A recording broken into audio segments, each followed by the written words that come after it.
Two guys have Minnesota sports flowing in their veins. Mackie and Judd on SKOR North and SKORNorth.com. Welcome in to a scoop session here. Inside information about your favorite Minnesota sports teams with our friend every Tuesday and Thursday, Darren Doogie Wolfson from the 5 Eyewitness News Sports Department. Darren. Hello, sir. I'm here. Hi, Phil. Hi, Judd. Hi, Declan. Happy Tuesday to you three gentlemen. Yes. Happy Tuesday to you, too. In fact, happy Combine Tuesday. Not just any Tuesday. Absolutely. It's Combine it Tuesday. Let's get excited. Let's the go. Chimes. There we So go. let's start here. Okay, we'll definitely get to some Kirk stuff. Put out a great strategic video this week. But I want to throw this at you. I think you're still in a fantasy basketball league with our former colleague Paul Allen from the Vikings Radio Network and KFXN Radio in the Twin Cities, Dukes. That is accurate. I'm kicking his tail this year. Doesn't happen every year, but I am dominating him this year. So I don't know if he said this on his show or on social media. I saw it aggregated that he's essentially saying, what is with all of this trade Justin Jefferson speculation? Why on earth would the Vikings ever consider doing that? Doesn't make sense. And I don't know if that's because he's super plugged in. Obviously, he works for the Vikings. I don't know if that's him reporting something in kind of a sideways manner or if he's just saying, well, that would be stupid from just my opinion perspective. So you've seen all sorts of Justin Jefferson. Charlie Walters threw out something in the Pioneer Press shooter saying, hey, this could be a thing. So what do you make of the Justin Jefferson trade steam, if you will, Dukes? Well, and you hear Scooby in the background, right? Right on cue. Chiming in. Scooby. He hears me talking to you guys. He is like, honest to God, like think about like the deepest sleep you can be in, right? Then he hears the tones of my voice, right? And he awakens. So I will go let him outside, give him a bone. But I will tell you briefly, then you guys pick it up, and I'll be back in 30 seconds. Okay. I think TA is on to something. Like the Vikings' number one objective, it's not even close, is to pay Justin Jefferson. They realize they need to make him, at this point, the highest paid non-quarterback. I'm telling you, on September 9th, so many Vikings people, that means more than 2 that I'm aware of, okay? So many, maybe not so much, so many, but more than 2. A few Vikings people thought the deal was going to get done before that Sunday kickoff week 1 against Tampa. The Vikings, I can't stress this enough. Number one objective is to sign Justin Jefferson to a long-term deal. You guys pick it up. I'll be back in 30 seconds. Okay. I love This has now become a regular part of the show where he forgets to take care of the dog. You got to wake the dog up, by the way. Like for me, like Stella, I wake her up if she doesn't get up. I'm like, you need to go outside before I start because I know you're going to get upset. Duke's like Banks on Scooby sleeping. He'll never wake up. Vinny is in bed with I'm up last in my house, and Vinny he'll get up with Kelsey to go outside, but then he comes right back up to bed to lay down with Dad until he's like, all right, are you up? Are you not up? What's your plan here? Yeah. And that's kind of been our thing too for the last year and a half. See, Maya has an alarm clock in her head, and it's pretty accurate every day where it's time to have breakfast, and so she will then the other day she was poking and nudging me. And then I open my eyes, and her eyes are wide open. She perks up. Oh, you're awake. Yeah, well, you woke me up, Maya. Right. So they're very, very smart. So, okay, back to the Justin Jefferson stuff. So you're saying, Doogie, that you think Paul is onto something, that this is all just, this trade stuff is just fodder, that they are absolutely committed, the Vikings, to giving Justin Jefferson a massive contract still. Yes. I mean, if I had to bet, there's a way, way, way better chance a long-term extension happens versus them trading him. Like the idea would be if you got to the point of trading him, you're moving up to get whoever the quarterback is you identify that is number one on your board.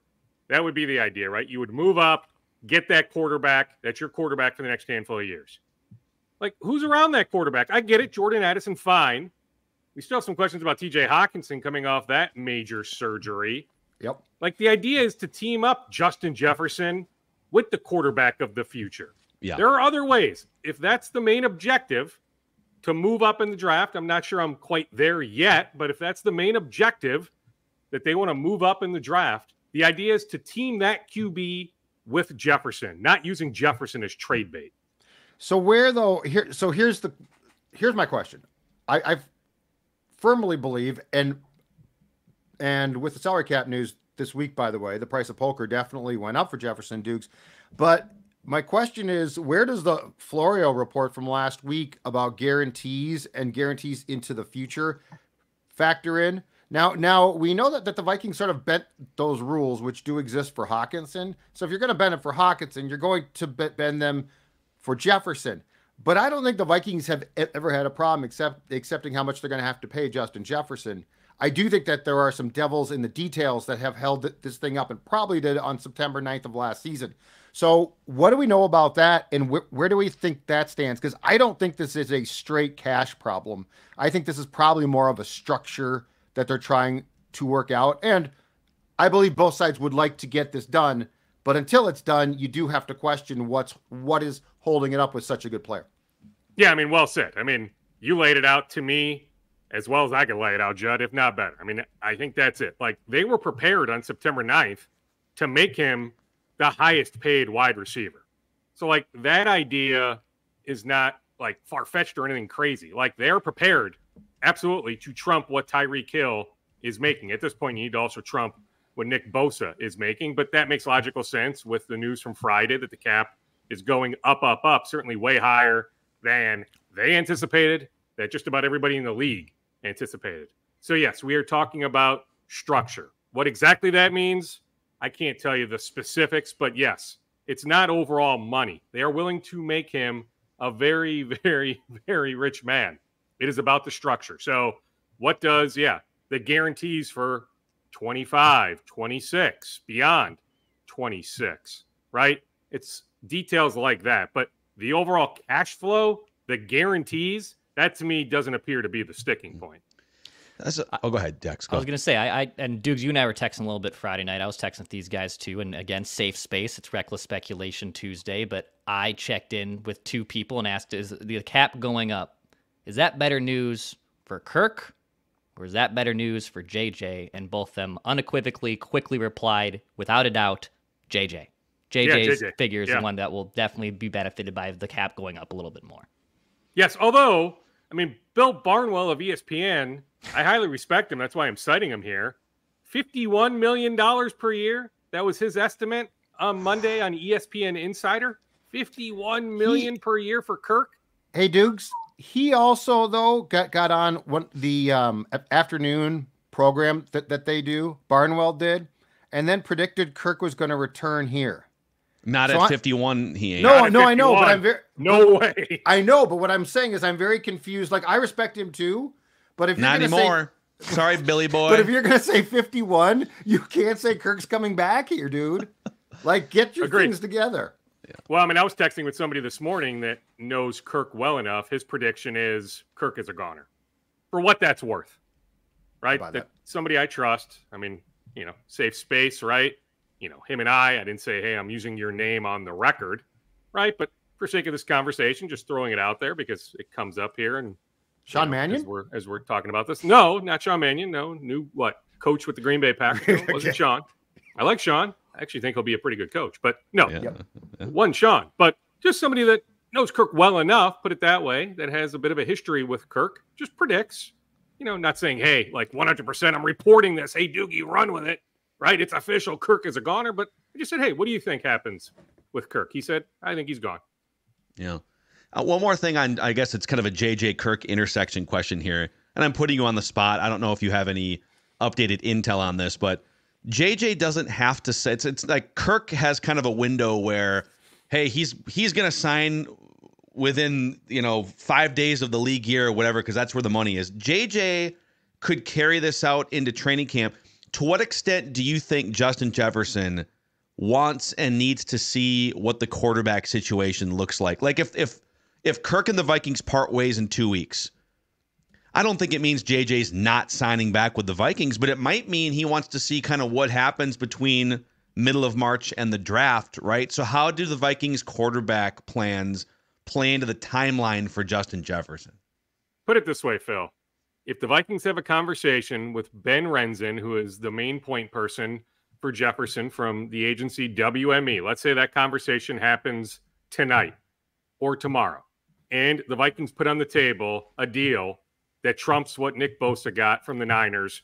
You know, whatever the percentage of the cap now with the cap going up, but it trumps. Like any which way we would dissect it, it absolutely trumps what Nick Bosa is making. Whatever the guarantees look like, certainly beyond a year or even two. Like, if the right offer is put on the table, Jefferson is going to put pen to paper before the Cousins situation is figured out. I'm not suggesting the Cousins situation isn't important to Jefferson, but I'm just saying if that offer is put on the table this week, I have a hard time believing it's coming this week, but let's just say hypothetically it comes this week, Jefferson is going to sign. The deal is going to get done, you know, independent of what takes place at the quarterback position.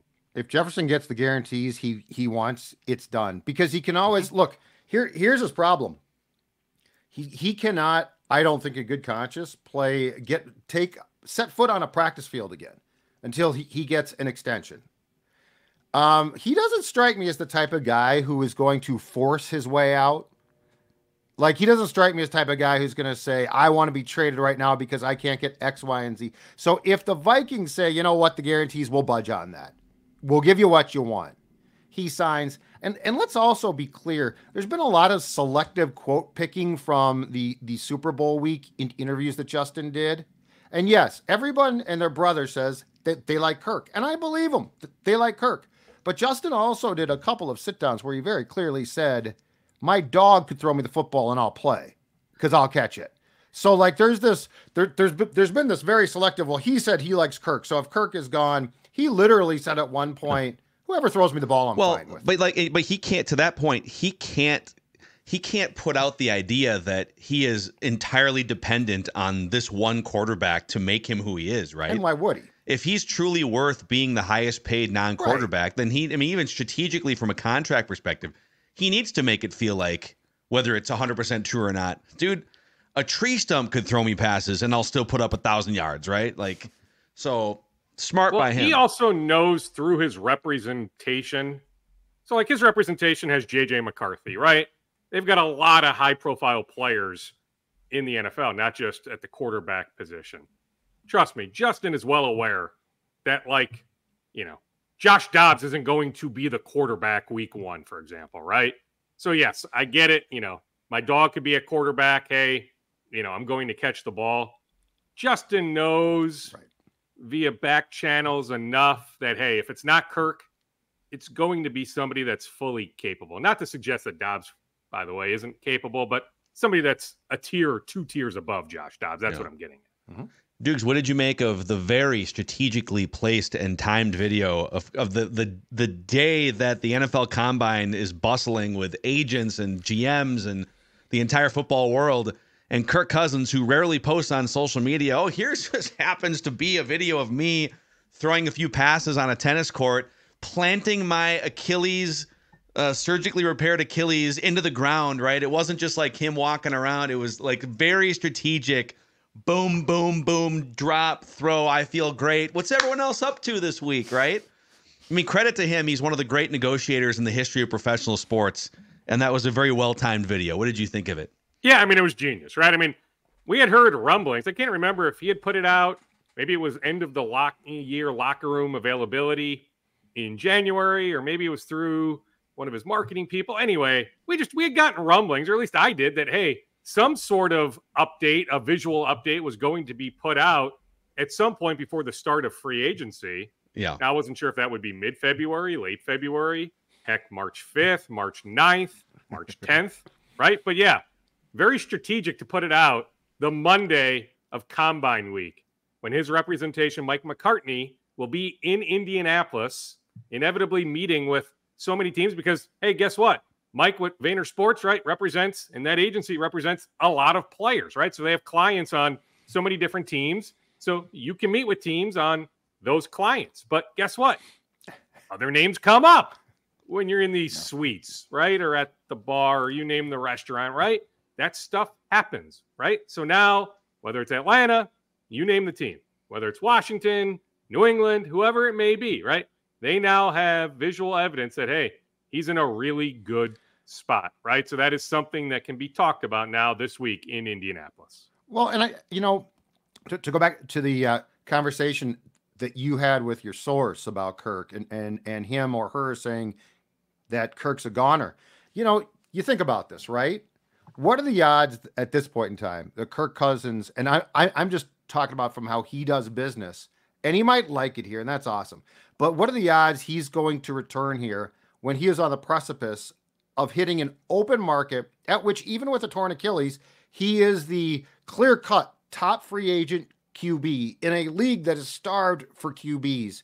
I just think that it's such a pie in the sky thing at this point to think that the Vikings and Kirk are going to get something done before effectively March 11th. And just to be very clear here, I appreciate that. Kirk is doing what Kirk does. He's very good at that. But like, there's so much incentive now for him, if nothing else, to test the market. I don't see how he would scale it back with the salary cap, by the way, going up and say, you know what, I'm coming back for a discount. It just makes the market no sense. Would have to be underwhelming, right? It would have to be Justin Fields goes here, takes up a spot. Russell Wilson for $1.2 million goes and takes a spot. Like, that's really, to me, I don't think the Vikings are going to win the highest bid. So can the market regress back to where the Vikings are at in the next few weeks? Wouldn't that be the question? That would be. I mean, I continue to believe strongly that there is a price point that the Vikings are not willing to exceed that price point. Now, what I mean by that is not just, salary on a per year basis, but the structure, the guarantees. Like, I'll continue to say, I can't foresee a scenario where the Vikings are guaranteeing Kirk any money in 2026. The question to me would be, how much would they be willing to guarantee in 2025? Like, just that second year, right? That the Vikings want him back. There's mutual interest, like, undoubtedly, in my mind, like, undoubtedly. KOC, others with the Vikings want Kirk back. Yeah. But they're not going to exceed a certain price point. And hey, I'll be the first to admit, like I told you guys the week of October 30th after the Achilles tear at Lambeau on October 29th, hey, I think there's a stronger chance today than there was the morning of October 29th that Kirk is back. Because I did not in that moment foresee the possibility of him making, whether it's Barnwell, guess at $51 million, that seems a little high, but people are tossing out some really big numbers that I'm pretty sure the Vikings are not willing to meet. So I guess I didn't foresee that going back to early November. But now as we sit here in late February, like, yeah, it's clear cut. Like, somebody is going to pay him a lot of money and give him the structure, I believe, that he's looking for. That all it takes is one team. And I don't think at this point, if that's the most important thing to him, the money/structure, I have a hard time believing that it's the Vikings in the end. You know what, though? If you think about it on the Barnwell thing, just to do some math. So the overall salary cap went up 13% year over year, which is way more than they thought. And let's say you figured that Kirk was projected to get maybe 30 to 35, so call it like $34 million. Well, what's 13% of 34? That's another $5 million. I mean, he probably gained at least $5 million just through inflation the last week with the cap being set so high, sure. I mean, we're right? talking about, percent of the cap that you want your quarterback to eat up, right? So it's not necessarily a specific number. It's now with the cap going up. So if you want him eating up 13 or 14% of your salary cap, just based on inflation, right? Yes, that number has gone up. But I'm telling you, like, I'm positive, Judd. I mean, do you have any reason to believe that KOC specifically doesn't want Kirk back? Like, I think he wants him back, but there's a certain threshold that needs to be matched. And I don't know if Kirk and his camp is going to match that. Here's the question. And this is a question we do not know. And it might be the least talked about thing, but it's incredibly important. What KOC wants and what Kwesi in the front office wants. And then what the Wilfs want as well. But, I will continue to say this, and it remains one of the most interesting subplots to me about this entire offseason, how little we really know about Kwesi. Because as far as I know, he's got control of the 53. So at the end of the day, he could say, it doesn't really work. And KOC can be like, but I love my guy. And he could say, it doesn't work. So there's a lot that I always go back to, we eventually sort of figured out Spielman's tells, right? Like you sort of knew, like Rick would lie a lot, but you sort of knew what Rick was going to do. I think that we don't with Kwesi. And so I could see a world where Kevin O'Connell and Kwesi Adolphus-Mensah definitely don't see eye to eye. And I think at this point in time, Kwesi wins that one. And I'm not saying he would totally go against what Kevin wants, but Dukes, to your point, if it's all like the finances, at some point in time, somebody has to draw a line. Well, yeah. I mean, I even think Kevin would draw a line. Okay. Like, I think Kevin realizes, okay, like has enough understanding of salary cap management, roster building, roster construction, like you can't exceed a certain number. I think that's been laid out to Kevin. I think he's got a pretty good grasp on that. But sure, I mean, we're still learning about Kwesi. Now, hey, he tried to move up. I mean, there was some interest last year in moving up for a quarterback, right? Anthony Richardson. I've been reminded countless times that, hey, Kwesi is going to be aggressive. Like when he identifies something he wants, he's going to make every effort to go get it. Doesn't mean, it takes two to tango, right? That you're not always going to find a willing partner, but he's going to make that effort. So I do think there's a good amount of aggression when talking about Kwesi.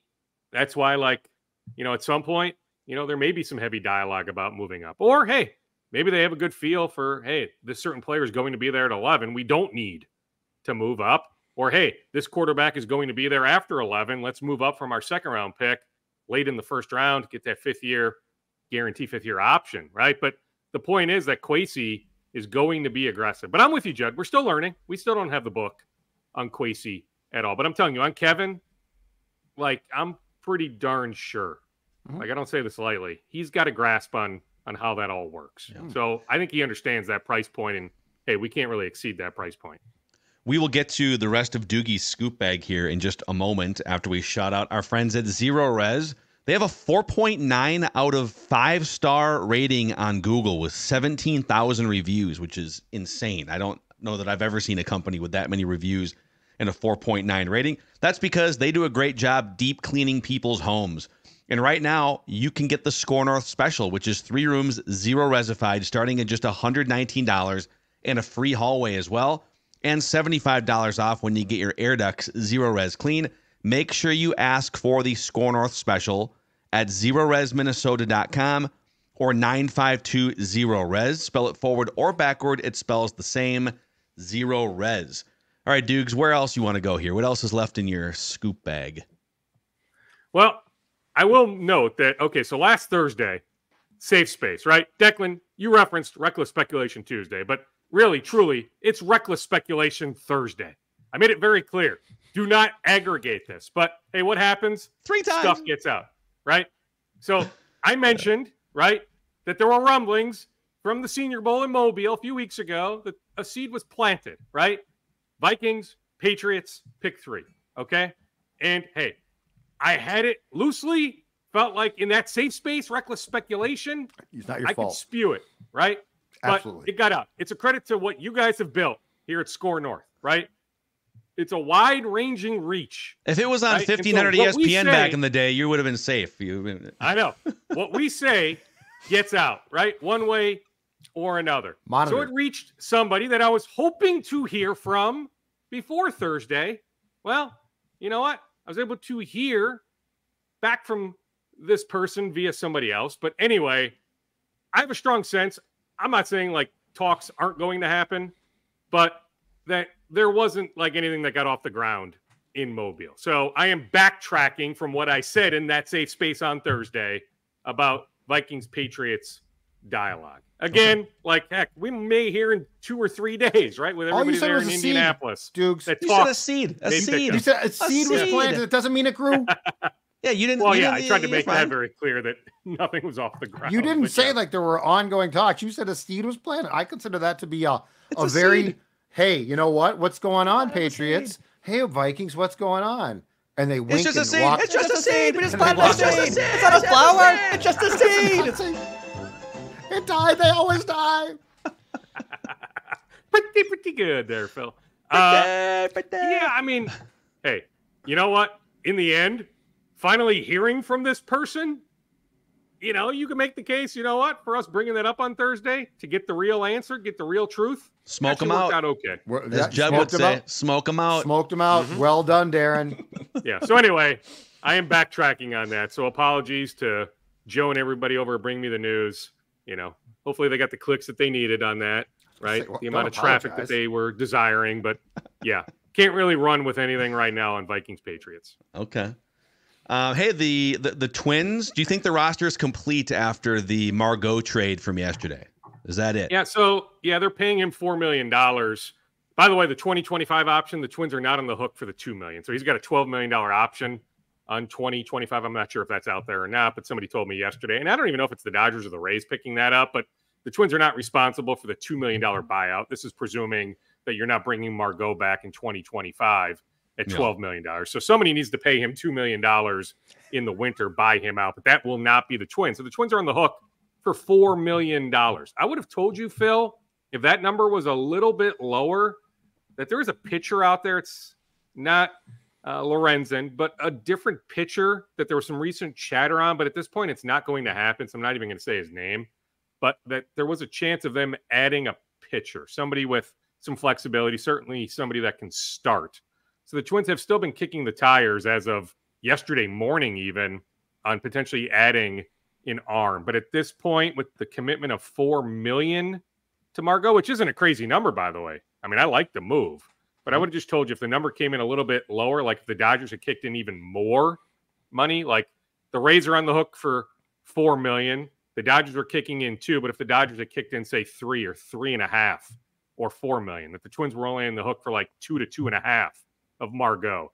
I could have foreseen another move. I'm not saying it's like no chance, right? Roster always fluid. But in this moment, Tuesday late morning, like, yeah, it does appear like the Twins are done. I still think a trade happens, like maybe more so in season, or maybe it could be right before opening day, late March, but I think more so in season that the Twins will acquire a starting pitcher. But like right in this moment, it does appear like they're done. What's the price point on this pitcher? Like what are we talking about that they don't want to take on? Oh, number. It's a pretty low number, but like, come on, Joe. Joe, you're not going to get him at, 1.5, put it that way. Okay. Like it's a little bit more than that. Okay. But we're not talking like if you're trying to allude to, the possibility of like a Blake Snell or no. I'm just curious where the line gets drawn. Yeah, or even, Michael Lorenzen, who's still out there, right? Who to me is probably like a $7, $8, $9, $10 million a year type pitcher when some of these other guys were getting earlier in the offseason, 11, 12, 13 million. I would think Lorenzen is at least in that $7 million a year range. But at this point, as the calendar is about to flip to March later this week, Lorenzen may have to settle for less than that on a 1-year deal. So like if that number got real low on Lorenzen, I guess maybe, but it's not Lorenzen. It's somebody else. And at this point, it's not going to happen. So I'm not going to say his name. Okay. Rapid fire scoops. What else is in your bag here? Doogie? Well, let me look at my bag, Phil. I wrote down a couple things. Oh, let's see. Let me see what I have here. Yeah, let's check. Yeah, the Twins had some scouting representation. So this pitcher for the Arkansas Razorbacks, Hagen Smith, 17 strikeouts over the weekend in 6 innings against number 7 Oregon State. So it was this showcase deal at the Rangers ballpark down in Arlington, Texas. So there were a bunch of teams to see there. But the Twins had eyeballs in the stands. At this point, though, this pitcher is not getting to pick 21. So the Twins have 2 picks in the top 35 in July's draft. Their first pick is at pick 21. At this point, this pitcher, even before this performance over the weekend, but at this point, Hagen Smith is not touching pick 21. But noteworthy that the Twins were there to see an off-the-charts performance. Kid records 18 outs, 17 of those 18 outs via strikeout. Yeah. Rudy Gobert practiced yesterday. I was over at Wolves yesterday. I know he's listed as questionable, but the fact he was able to get a bunch of work in yesterday makes me think he'll be okay. Now, hey, even if he doesn't play, you should be able to beat the Spurs. It's another back-to-back. Spurs tonight, Grizzlies tomorrow. Wolves have 25 games to go, 15 at home, still well-positioned, especially because it looks like they'll have the tiebreaker over OKC. To me, Phil, the Wolves are still well-positioned to be the number 1 seed in the West. We still await word on Marcus Morris. I checked on Monday, Phil. I was told nothing new to report. So those buyout talks are ongoing. It has to happen. Camp with the Spurs has to happen by the end of the week. Yeah. Yeah. That's really interesting. I say that end of the week because, if the Wolves are adding Marcus Morris, the idea is he's playoff eligible. So to be playoff eligible, he needs to come to an agreement with the Spurs by the end of the week. Yeah. Right. So like he could sign with the Wolves, 4 or 5 days after that, but he needs to hit the market by the end of the week to be playoff eligible with his new team. So, yeah, I mean, if the Spurs, Morris, if they don't reach a buyout agreement by the end of the week, to me, there's no real reason to care at that point because the Wolves want him for the playoffs. It's not just for the rest of the regular season. Yep. All right, there he is, Darren Doogie Wilson, the scoop monster himself. Good stuff today, Dukes. You ready, Judd? I just saw your text. Yeah. Is that guess right? No. Here you go. Actually, I just texted you back. I just texted Doogie asking the same question if it was was mine right. Good guess. No. I said Cueto, by the way. Okay. The 74-year-old that was Johnny Dukes. Cueto. Yours was I had that as the second guess. Well, there you go. You got it. Okay. Yeah. But it's not happening. I will mention his name if anything happens in the next 48 hours when I join you guys on Thursday. Okay. There he is, Darren Doogie Wilson, 5 Eyewitness News Sports Department, Tuesdays and Thursdays here on Minnesota Sports with Mackie and Judd. Thanks, Dukes. All right, boys. Take it easy. See ya. All right. Happy Combine Week to all who celebrate. We'll see you over on Purple Daily for some more Kirk Watch 2024 updates.